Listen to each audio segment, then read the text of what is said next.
Hello, everyone. Welcome to another episode of the Noisy Neighbours podcast. I'm joined by my brother on Saturday morning, just before the games kick off. Christian, how are we doing, mate? I'm not too bad, bro. Yeah, I'm looking forward to getting into it. Well, I'm not actually because it's not so good for my team and very positive for the Gunners, isn't it? But we go. Yeah, okay, yeah. So obviously, as you can see from the title of the thumbnail, we're on here to talk about Arsenal and Mikel Arteta. We are 8 games in, so we're getting into a sample size that's worth talking about. The league table's taking shape, Christian. Arsenal are sitting top of the league. They are 3 points clear already of your guys who are sitting in second, surprisingly. Liverpool, everyone's hot favourites coming into the season, or most people's, are sitting in third. They've lost 3 in a row.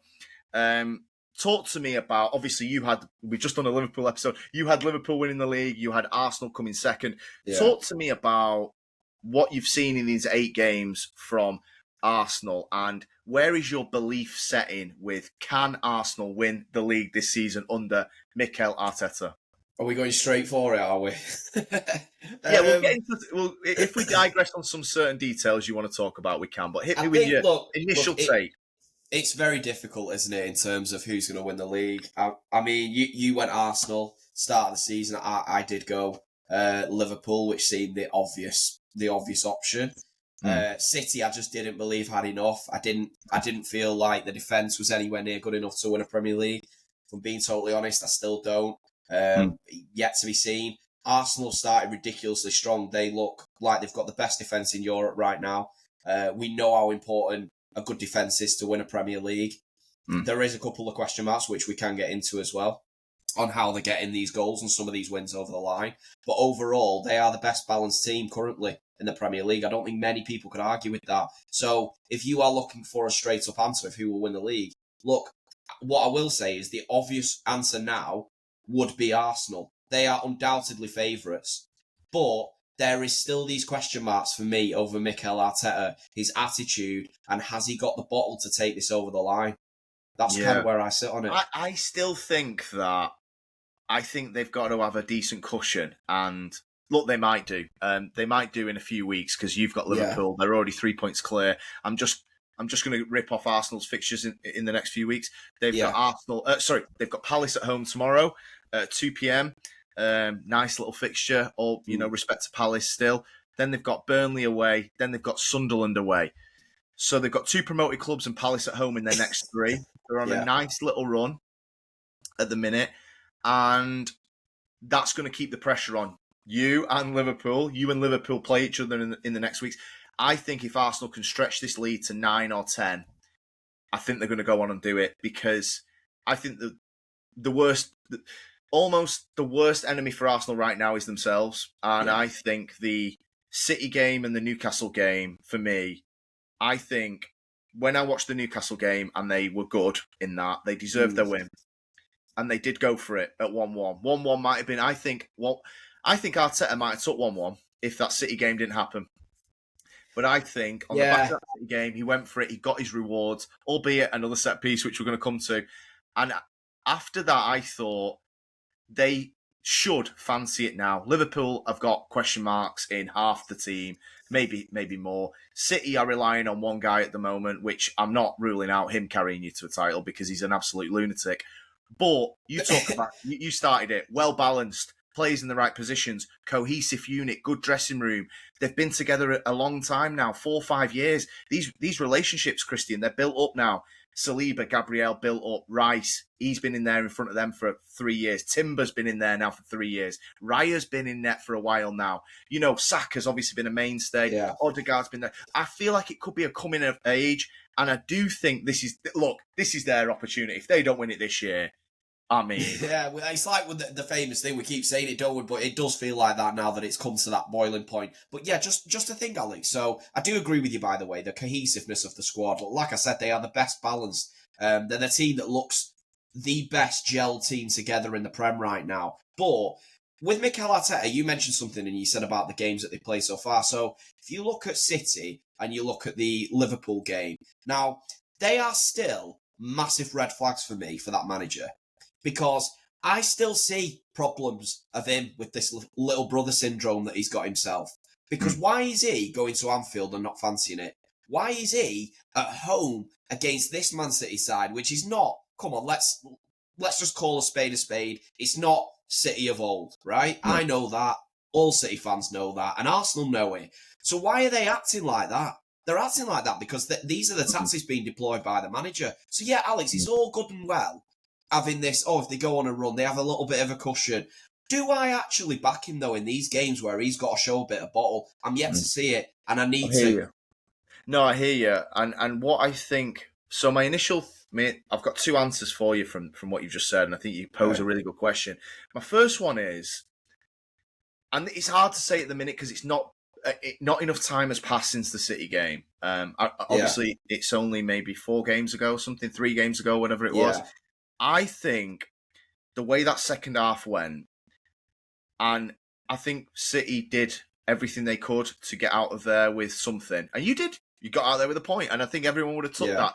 Obviously, I think the flow of that game and how it went, I was a little bit taken back by how it felt as a watching the game. And I appreciate City were winning, so naturally you're going to fall back in. I think in a way, because they walked you down and City were making defensive changes under Guardiola, I honestly wonder if they're going to look back in 20 games and go, that was the turning point for us where we realise we're better. Because you're right, Arsenal are good. They're a very, very good side. They've got a very good squad. Like you said, really well balanced. Good goalkeeper, best defence in Europe, very good midfield, very good attack. I wonder if in that City game, they came off it, they got a 1-1, they got slaughtered. Me and you slaughtered them for that starting lineup, going fucking Marino over Eze. I wonder if after that, they obviously beat Newcastle. I wonder if maybe they've come off that and gone, you know what? We're better than this man. We're better than we thought at the beginning of the season. And I wonder if you're going to see them rip off now 10 games. Can they win 9 of the next 10? And I don't know who their fixtures are, but they've already played Liverpool and City. I'm looking at this league table now. Arsenal should be beating everybody but Liverpool. They're the only two I can look at and go, if you don't beat them two, I'll maybe accept it. Arsenal, for me, I wonder if they're going to look back at that City game and go, that was the turning point for us because we walked down Big Brother City. Appreciate you're not what you were. I'm not having a go here, by the way.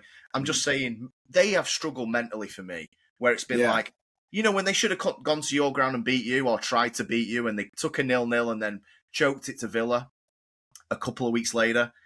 I wonder if they're going to look back at that because they did go to Newcastle and show some bollocks. Yeah. See, Arteta would have took that 1-1 in my opinion. However, you walk City down, got a point, you go and beat Newcastle, you threw the kitchen sink, fair play to you, and now you've got these easy fixtures. I wonder if mentality has come on from that City game. Have they learned the lesson effectively?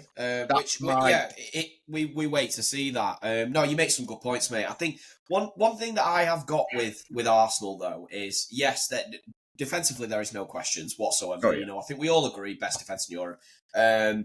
But going forward, it is a bit of a different matter now. When we have seen teams of the past win the Premier League, Alex, apart from that mad City false 9 era, where obviously we had like Bernardo, Gundo, Mahrez, all of them chipping in with 10 plus. Yeah. Now, apart from that, you always see it and you're like, usually there's a standout performer, someone with 20 plus goals. So for us, obviously, Haaland, Foden's even got near or there or thereabouts, De Bruyne, you've had Liverpool, Mane, Salah. Now, with them, who is that guy that's going to be doing that?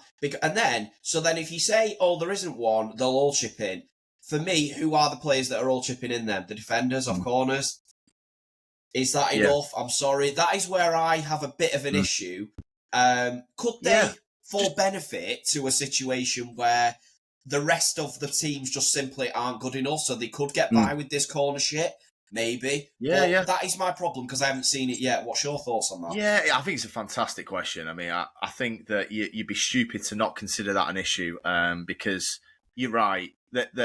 What do you make of the odd game where they are outstanding attacking? Atletico in the week. What do you think there's like almost coming back to your initial question of like the manager still got the reins on a little bit where it's we went and battered Simeone's Atletico 4-0, man. Our number 9 got 2, Gyokeres. Is it a case of away at Fulham was scratching round for corners and set pieces? Can you well, again, you don't want to be learning on the fly in a title race. You know that, I know that. Can they get some convincing away results? Because I'm looking here, at home, they're comfortable. They're really comfortable. You've got a 3-0 win in here against Forest. You know, you've got these sort of results. Away, 1-0 at United, 1-0 loss at Liverpool, 1-0 win at Fulham. You're right, Christian.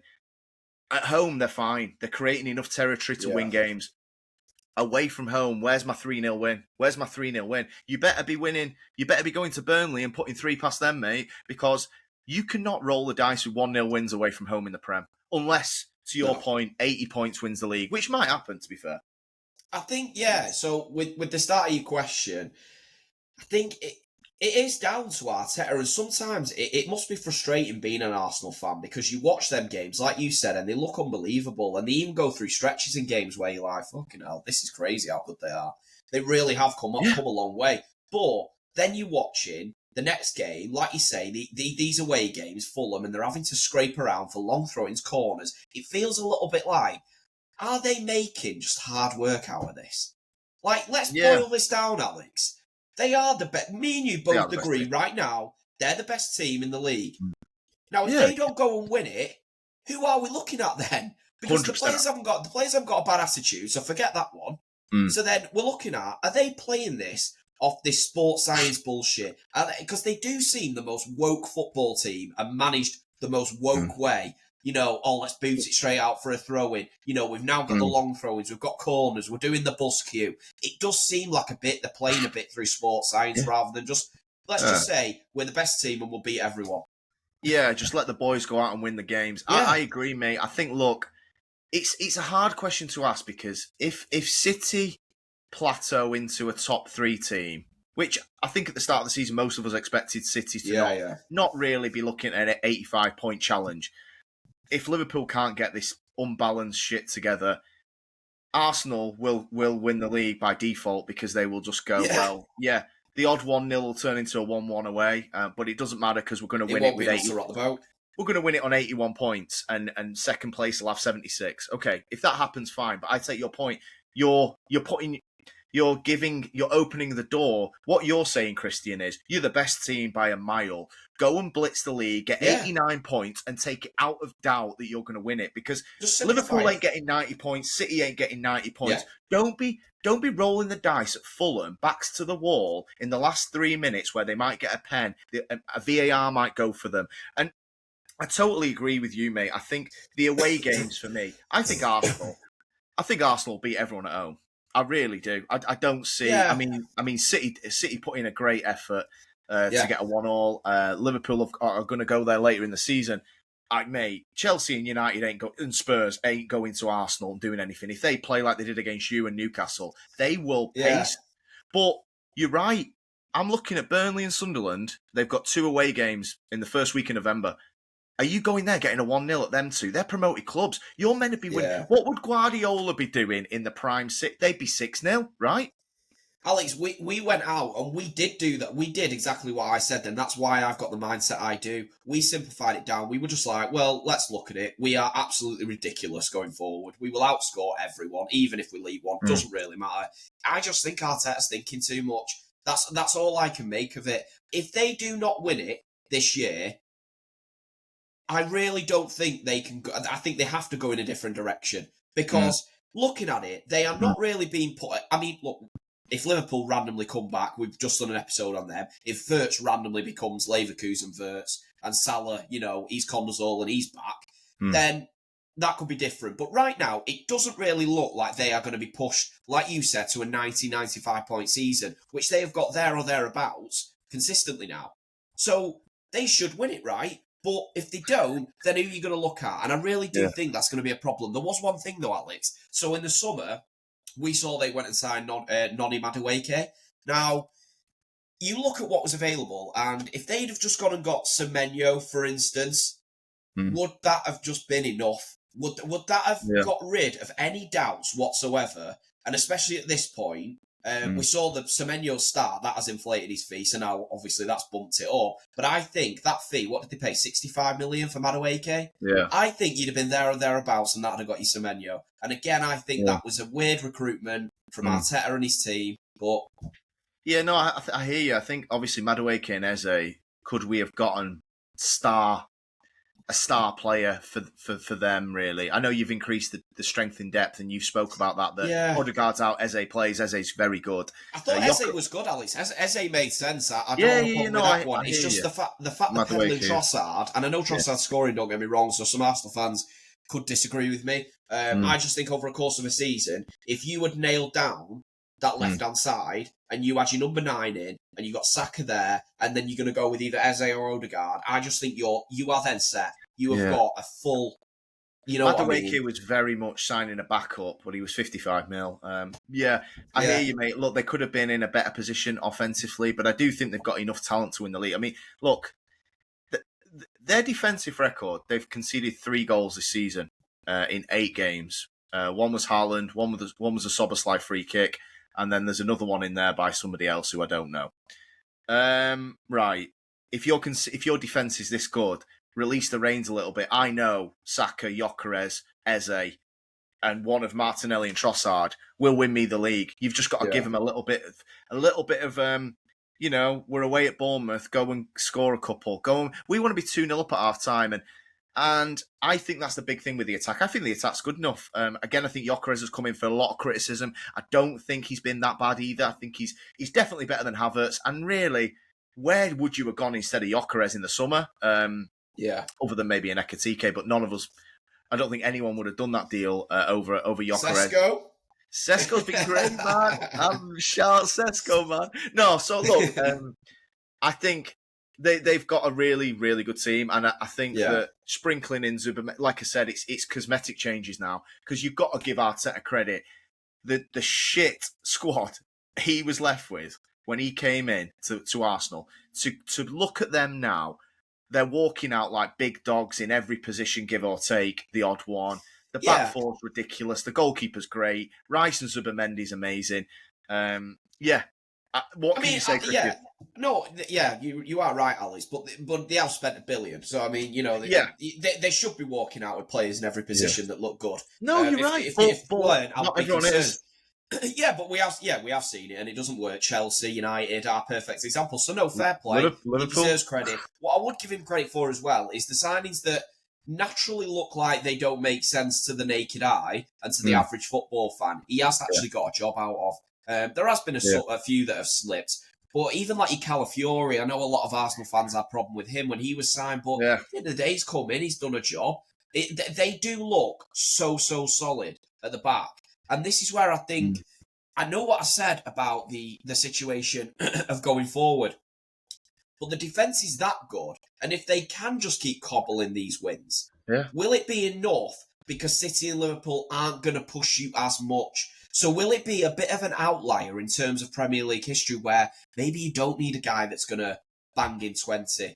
Maybe you don't need the whole team chipping in. Maybe scraping these away wins will just about get you there. But look, it does remain to be seen. And me personally, I'd rather have that insurance of having a bit of a killer up top and knowing they're good for 20 and let the rest of the team kind of jib in, which they've not got.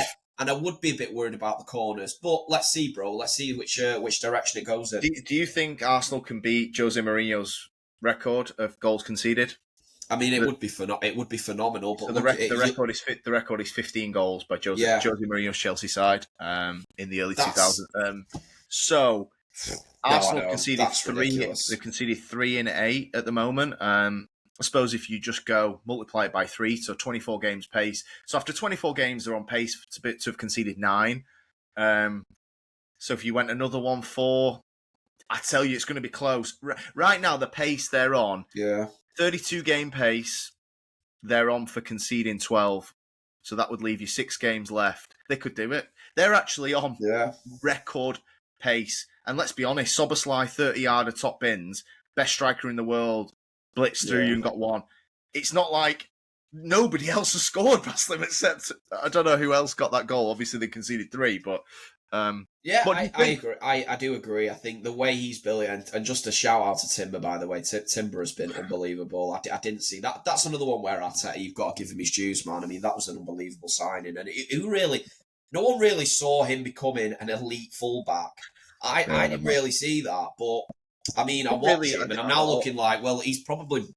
Is he probably the best in the league right now, fullback wise? I'd say he's there or thereabouts. Yeah, so. Timber's the best. Timber's the best right back in Europe, right? I mean, unless am I missing Well, someone? it depends what you like, don't you? I mean, Hakimi would be the comp, but Hakimi is just more like a fucking winger, isn't he? So but yeah. Yeah, I think in your traditional fullback, he is exceptional. And yeah, traditional wise, he's the best. Defense wins titles. Calafiori looks really solid as well now. He's got a good left foot, which none of us really saw. And them two, like I said, it's very continuity for me with Gabriel and Saliba, and they're very good individually. And Raya, the back five, and you chuck Rice in. That back six now have been together between 5 and 3 years.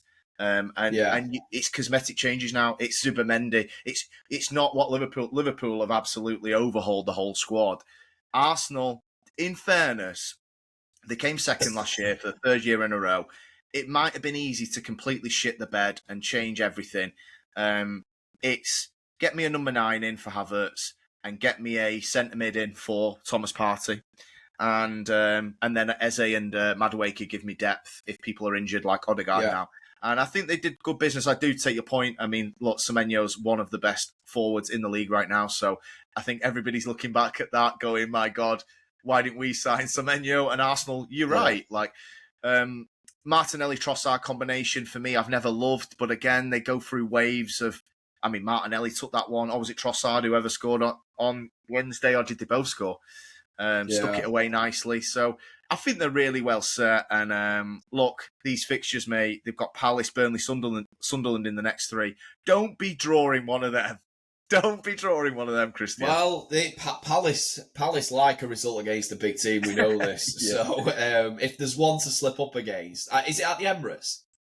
Yeah, and that gives me. They should have it. Yeah, it's the insurance policy. Isn't it? It's just the way they played against you. Appreciate Arteta will go through flits of go and give it to Pep Guardiola's team for 45 minutes. And then he'll go like, oh shit, Semenyo's playing for Bournemouth. Oh shit, who'd have thought we're better?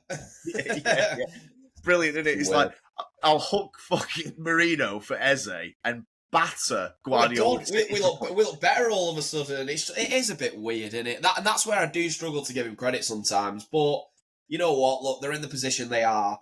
I think it's going to be a bit of a mad end, really, because there's so many questions on Liverpool, on City. No one really has City in the question. And then with Liverpool going in the form and the trajectory that they're in, now everyone's kind of forced to talk about City because they don't just want to go, oh, well, yeah, Arsenal have won it. Do you know what I mean? They need a talking point, so they've got to go with City. And to be fair, we have put a bit of a run together. But in terms of the defence, I just feel like we're lacking in that area. I feel like that will be ultimately our issue. I don't worry about us leaning on Haaland all year because, I mean, he scores every game. So it's not the biggest of problems. Yes, I would prefer that we had goals from elsewhere. But I just think our defence is just lacking. I think we're a couple of players out on it. I'd be shocked if City won it. But, like I said, it would be an incredible achievement from... Yeah. I mean, look, you've...